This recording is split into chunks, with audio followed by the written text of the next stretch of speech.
Hi there Intune friends! In this Intune series of 7 videos we're going to go through how to load Oracle Java 8 in the web browser. If you listen to this now think, hey, I don't know what that is, consider yourself lucky. Then this video series is not so much for you. I'm gonna point out the videos that actually still gives value for you even if you're not using Oracle Java in the web browser. If you, however, are loading Oracle Java in the web browser, you're gonna love this video series, so be sure to look at all. So this is the first video, it's the introduction. The second video is about IE mode. That's how to load in Edge in Internet Explorer mode. That's good for legacy websites. In the third video, we're gonna install Oracle Java 8 with 2 methods. One is my favorite, Winget, and the other method is with MSI. Both works.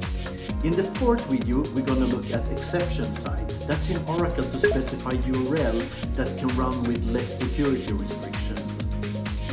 In the fifth video, we're gonna create a rule set. A rule set tells Java what can be run with URL. Sometimes you can see a pop-up for the user where it says, are you sure you want to run this? We don't want to ask them anything, we're gonna do it totally silent. In the sixth video, we're just gonna set some Java settings, some general ones where you can adapt it for your organization. And in the last 7th one, we're gonna package this all together.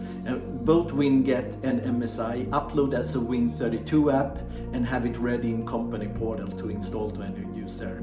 Good luck and see you in the second video.